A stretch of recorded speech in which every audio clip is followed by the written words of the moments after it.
Hi, everyone. You're listening to episode 60 of the Fifth Meeple Board Game Podcast. Yes, that's how old Chris is. Thanks so much for inviting us to your table.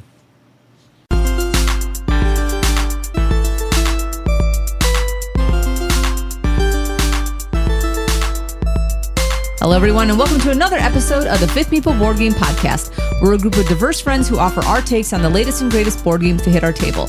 I'm your host, Daniela, the Goofy Noob, and I'm joined today by the Collector. Hey, this is David. The Intellectual Introvert. Hi, everyone. This is Chris. And the Deluxeifier. Hello, it's Pete. Happy Rebirth to you. All right. In today's mini Meeple episode, we're talking about Reiner Knizia's Rebirth. We've got all of our Rebirthday suits on, so let's get right into it.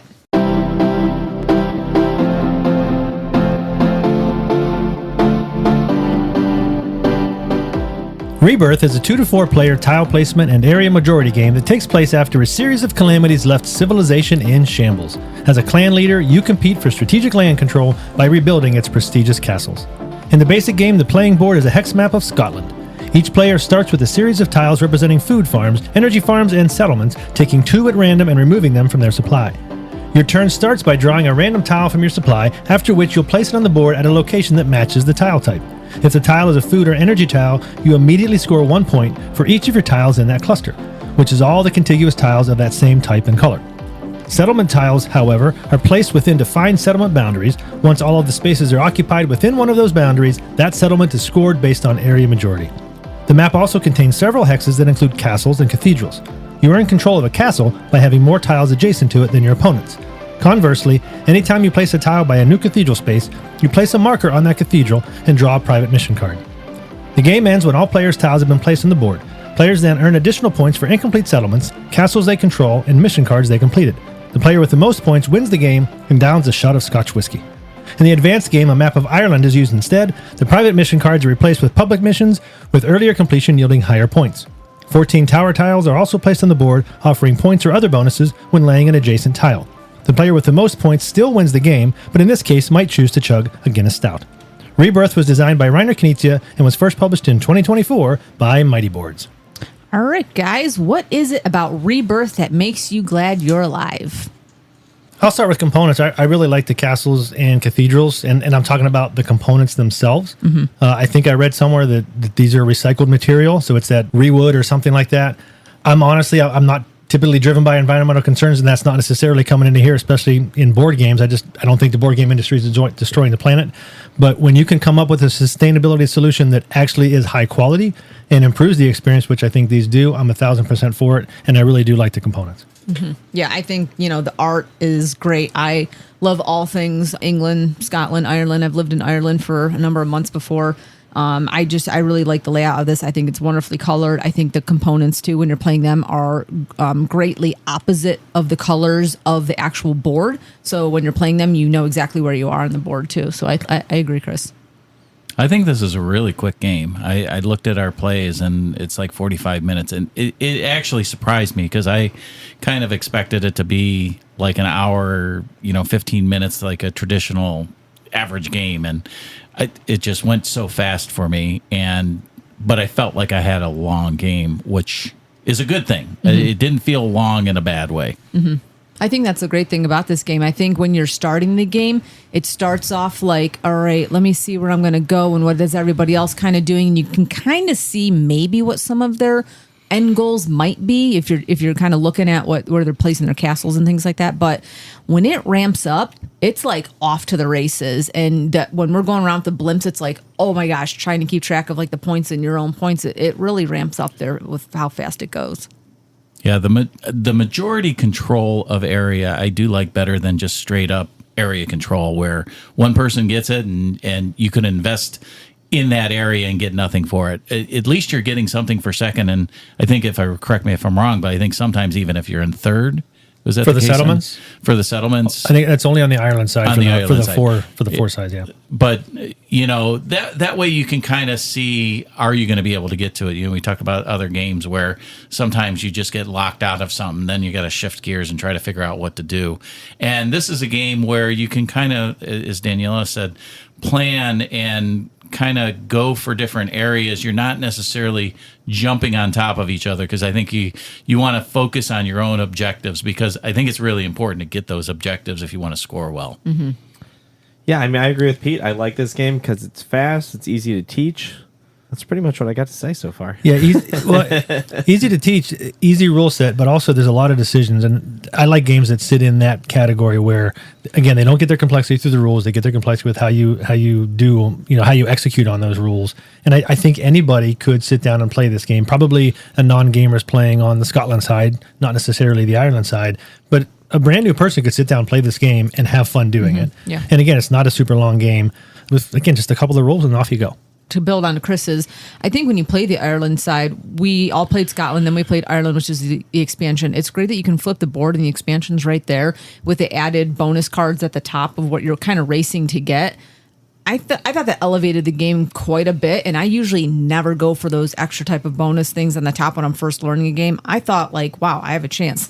So maybe it's too easy for everybody else, but I enjoyed adding that onto the game. Well, and those two boards too, they're different enough to where they offer different experiences, but they also share that same DNA, and so you're not learning a whole new game. It's kind of like, okay, this goes away, this comes in, and off you go, and you have a more complex version of, again, that base game. Yeah, I do agree with you. I think they are two somewhat different experiences because I know I enjoyed one over the other, and I'm not going to say it right now, but I'll get to it eventually.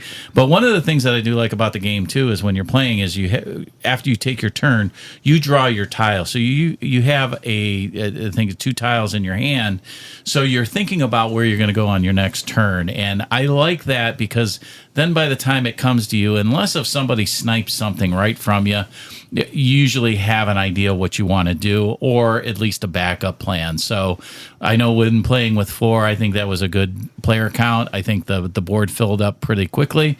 So, but that's one of the things that I did like about the game, where you do have those tiles. I think in Carcassonne, that's kind of one of the sideboard things that they say, draw your tile after rather than drawing it before. So I think they got that right in this game.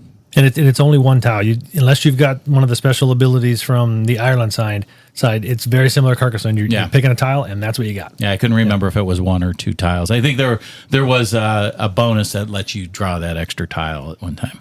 David, any thoughts? I said it. It's fast and it's easy to teach. I'll have more on the other side. David's not a fan. Dang. All right. Well, I also I think there was one of the games that we played. I believe it was on the Ireland side when we were playing for a little bit more points. I mean, this game is points all over the place. It's just what you're racing for. I did think, though, at one point I was blocking people from certain areas, cutting them off at the pass, and that's always fun. I don't know. I was able to do it. Especially when it's not me. Yeah. Let's get on to some of the things in Rebirth that make you wish you were still in the womb. Well, Settle down, I'll David. go ahead and take the lead on this one. There's 2 things I want to talk about. The first thing is just more of a nitpicking thing, but because this game is more like a point salad, you're constantly moving people's stuff up the score track, like constantly. Like every turn, somebody's moving somewhere, and I just find it very annoying that, if you're sitting by the part of the board where you're just moving, I mean, it's just like everybody's like, move me 3, move me 2. It's just like constant, and I don't like it. I'm not a big fan of that. And the second thing, though, the more frustrating as far as the gameplay aspect, I feel like this game lends itself to a lot of king making. Maybe it doesn't, but I feel like if 2 people are playing this game and they just really just have a grudge against each other and they're just competing back and forth, that third player is almost always going to win just because nobody's messing with them. And I think that if people do mess with you in this game, for whatever reason, maybe you just made them mad, which is totally a valid reason to mess with them. But I feel like this game tends to lean to itself to king making. I was always very frustrated. I felt like I had very little control. So if you like controlling your games, I feel like, especially at a 4-player count, sometimes like somebody makes a move and you just are like, why did you do that? And sometimes they don't have a choice because that's just the tile they drew. But I felt like this was very prone to king making, in my opinion. And I was just frustrated because I didn't have a lot of agency to necessarily change that, or if somebody did cut you off at the pass, because a lot of the stuff, if you chain it, meaning that, you have 3 things in a row or 4 things every time you get more points, but if somebody decides that they're going to slap it down on you instead of somebody else, maybe they have equal opportunity and they just decide to slap it on you constantly, you're seeing the other person just really run away with the game. And this is almost a game where if you attack somebody else or if you try to mess with them, you're actually just hurting yourself in a lot of ways because you're not getting those points back because it's easier just to build around yourself than to go out of your way to try to mess with other people. And Daniela benefited from that in one of the games we played where she had her little food farm going on, and you saw it happening, but you're like, yeah, but if I go over there, I'm getting them one stinking point. Yeah. Right. And I'm hurting myself a little too much. I do think there's a little bit of agency as far as being blocked. There are spots on that board where, okay, depending on where I put this, I'll have 2 ways to expand, so I'd have to be blocked twice to keep from expanding. But I don't necessarily disagree with you. Someone can attack you, and you take away from that. I think there's a little more options, but maybe I had a little more fun with this game than you did.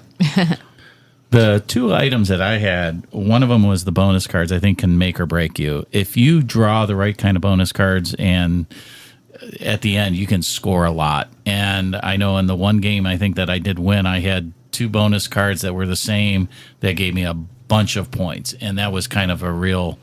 that was a win for me. And it's not because I think I outplayed you on the board. I think the bonus cards just won it for you. The other thing that I didn't like, and you guys were kind of alluding to it, is getting blocked. I know when we played the second side of the board, the advanced board, the way that the tiles came out, I was like the last player. I got blocked out right away. There was no way I was going to get that extra 13 bonus points that everybody else did.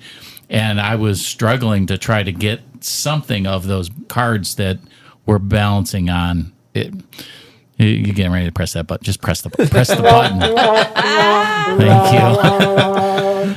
No, but you do get locked out, and that's just part of the game. But I think if we were to play more of those games on that side, I think the way that those tiles would come out would change the game up a little bit. So, I'm going to take that I got the raw end of the stick on that one, and there was just it felt like there was no coming back from it. And because, again, I was just getting locked out of everything. So I'm going to continue to be the defender in this game with respect to those the mission cards. So you get them from going to the cathedrals on the Scotland side. I think you go to those early, and then that way you have something else to build towards. And again, if you get blocked, you can, hey, with this turn, I can go for this particular scoring thing as opposed to some other scoring thing or something like that. However, I'll also jump on the cathedral bandwagon where those mission cards, some of them are just ridiculously difficult to score at the end of the game. It's, okay, do you have control of this many medium settlements? And you're like, I can't even tell where the medium segment. Once that board is full, finding out, okay, where are all those medium settlements? I have no idea. Yeah. Right. And it's just like, it's just a pain in the butt to try to go and score that. And there's several of them that go based on that. Really, really hard to tell what's going on the board when you're done. Yeah, to build on your point and a couple of other people's, the end game scoring points, I mean, those enrage me, honestly, like when we're playing them, because you can pick up some and you're like, okay, I think I can do that. And then other ones, if you're not going by that castle and somebody's already staked, like you're just throwing that card away. Like you're not even going to be focusing on it. And I think you're going to hurt yourself if you do focus on those cards solely and not look at the board to see the options in front of you, because you're just gonna try and get over there, and then you're wasting time, wasting tiles, you're doing all that. And so, just I would say don't focus on one thing, but kind of just throw that card away and try and maybe get some more through gameplay. Yeah. I mean, this is a really tiny nitpick, but at the beginning of the game, we all take 2 tiles and we get to look at them, but they're out of the game forever. And so that I like the part that there's imperfect information, meaning, everybody doesn't know, but there are more powerful tiles than others. And I feel like I don't like the fact that somebody can draw their 4-city tile out of the game. I think that really hurts somebody. I mean, even the 3-city tile. I mean, if somebody else is just drawing like one like farm and 1 energy out of their thing, and somebody else has like 2 cities, I kind of have an issue with that. I feel like it's not balanced. I get it's random chancy, but it seems like for as much of this game as it's fast and as kind of the way it is, you draw your 4 tile in the beginning of the game and it's out of the game, and I think you're kicking yourself. So if you did that and you took, one energy farm, 1 food farm, and 1 single settlement, you mix those up and pull 2 of those 3 out, and that way it's going to be different, but you're not getting hosed right off the bat. I agree. If you lose that 4 house settlement, it's not a game breaker, but it's going to make a difference. I think it forces you to go to different parts of the board to find like those single or 2 place settlements that if you're losing your 4, like you go to another place where I think it causes you to go to the 2s. Going to the 1s with a single house doesn't get you 1 point. Right. Right, and so that's one of the nice things about the 4 is that hey, you can go to a single and you're still getting 4 points out of it, which just might be more than you get out of a medium. Yeah. You might be better off just not looking at them. Just be surprised at the end of the game. Exactly. I think what David, I'm going to validate your whole the point scoring tracker around the game is like everybody's like, move me this, move me that, move me this.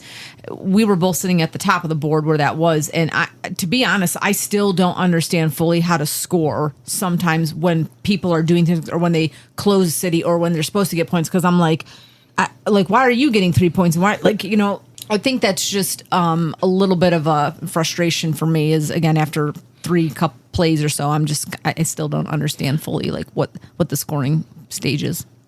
When you take a scoring mechanism like this in a game where there's so many points and there's so many points on every single turn, I just feel like it distracts from the actual gameplay. And that's why I don't like it, is because it takes somebody's mind off of the gameplay. Well, it's fine if it's yours. To keep moving. It's just like a constant nagging. And I don't know how you could fix that necessarily, but I just don't enjoy that.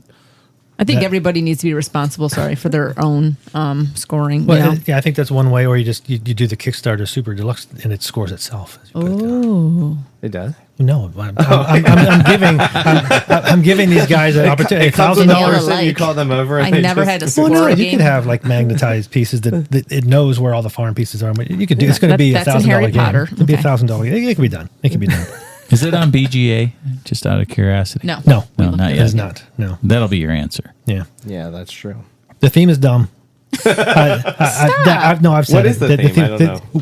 There's been a series of cataclysms, and somehow you regain power by having the most farms next to a castle, and that I don't know. It's dumb. It's another. The world has just ended. We're rebuilding it, but then it's like I appreciate the homage to Scotland and Ireland and all that, but I think the theme is dumb. And then as a nitpick, the names of the castles can be really tough. They're hard to find once someone puts a castle, but even just, I think I spent one time building up around Inverary Castle when I was supposed to be building up next to Invergary Castle. I agree. Right? And they're like 4 hexes away. Inverary and Invergary right next to each other. It's like, come on. I know you want to be historically accurate, but... It's like Ticket to Ride. It's just, come on. And then last for me, I'll just give my last one here. The tiebreaker rule is dumb. I think it's classic Knizia kind of tiebreaker, but I'm just not a fan of. Tell us what it is. Well, the first tiebreaker is, okay, if 2 players are tied, which one of those players has control over Inverness Castle or something like that? One of the castles. Okay. One of the castles. But if the part that's really dumb is, and if they're tied, then whoever has control of this other spot, even if they're not one of the high scorers, they automatically win. I just think that's dumb. I was hoping for a tie that last game because I think me and Pete were so far out of it because we couldn't chain the cards that I was hoping you guys would tie. I know. So that and then I would win because I took that spot early on. Almost. Just freaking ekes it out every single time. Didn't work out. All right, before we drop the drawbridge and ride out of here on goats over moats, let's give each of our overall ratings for Rebirth on a scale of 1 to 5. With 5 being a 5th meeple recommendation to buy the game and a 1 being a recommendation to burn, where does Rebirth rank for you? I will start with Chris. I really, really enjoyed this game. I borrowed it from David recently. I took it home. Couldn't convince my wife to play it, though. She just kind of looked at it and looked away. I was like, okay, I'm not even going to ask. But played it multi-handed. We played it around this table several times. I actually really, really enjoy this game. I mentioned earlier, not a lot of rules, but you can do a lot within those rules. I enjoyed it. I would give it a 5. You can play it with someone who's new. You can play with someone who's more experienced. And if you don't like it, it's not that long of a game anyway. I think, Pete, you said 40 minutes or something like that, and we're done. I really enjoyed that. I give it a 5. I think it's the first game I've given it a 5. And if David hates it that much, maybe there's an outlet. I don't know. Yeah. Pete, what do you got? I'm going to come in at a 3. I do like the game. It's not exactly my favorite kind of game to play, but as far I could almost go with a 4 as well, but I'm going to stick with a 3 for now. I think if I played it more, maybe it would bump up to a 4. And I think it's also dependent upon who you're playing it with. Again, in our group, I would rather play something a little bit more heavier with a little bit more game behind it. But I think it's a great lighter game. It's a great one to introduce, new players to. I think it doesn't overstay its welcome. So for me, it's a good, solid game. I'm going to give it a 3. David, are you regifting the game? I don't know about regifting, but I might sell. No, I mean, I think when I'm looking at this game and my ratings and everything, it's one of those games where, again, it plays a max of 4. I don't know why I can't just go to 5 on this one. Maybe there's playtesting and stuff, but I feel like you should go to 5 because we have a 5-player group. You know, that's one of the reasons. But as far as my rating goes for this game, there's a lot of things I don't like about it, but the one thing that to me saves it from being a 1, so I'm going to give it a 2, a little bit less than average. But the one thing that saves it is how fast it does play. Mm-hmm. So I do enjoy that aspect of the game, and it's easy to teach. I just wish it had bags instead of making everybody stack their tiles, because that sometimes takes an inordinate amount of time, and I'd rather just draw from something than having everybody have to flip over their tiles and be the same way. Maybe the Deluxifier can help you find a bag. You know. Yeah, I mean, they have bags, but you can't use it in the way. You can't use it as a bag, drawer or something like that. Okay. I'm stuck on this one between a 4 and a 5. You know, for me, I actually really enjoy this game. I know Pete likes to play heavier games with the group. For me, this was easy. I like easy. It was great fun. I know what I'm doing when the game comes to the table. As far as buying it, I'd have to find the right group to play with. The Pete's point. I may just borrow it from David if that would be possible. So I would say between a 4 and a 5. If you are in this game and you like it, David's got a signed copy showing us right now. So he's like, yeah, I'm not selling this right now. So there it is. But yeah, I don't know. I'm again between a 4 and a 5. At the end of the day, I'll probably just land on a 4. I would probably buy it. I don't know. I don't really know. So that's where I'm going to land, on a 4, because I'm unsure. I could tell you how much it costs. Okay, because we didn't cover that yet. So Rebirth right now, if you want to buy this on Amazon, not the limited edition, not the Kickstarter copy that Reiner signed, but this is a normal copy. It's going for $54.99 on Amazon. Okay, so it's a 4 for me.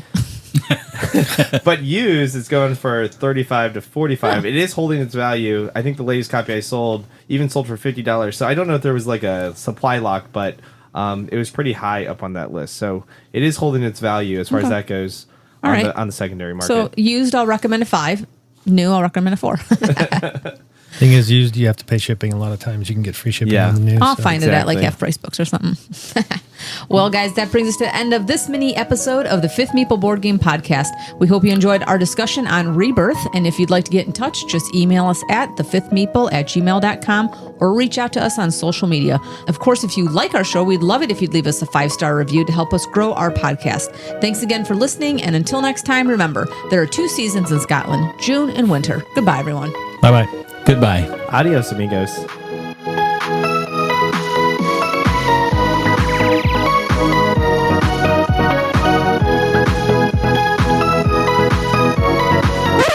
Got cat poop and Chris farting in my face. Yeah, it sounded dumb. Sounded worse. I choked on my spit. Don't die. I'm going to punch you in the... I'm at the wrong spot right now. Ooh. That'd make it really funny on the podcast, though. You should do it. and see how he sounds, and then hit him with the... All right.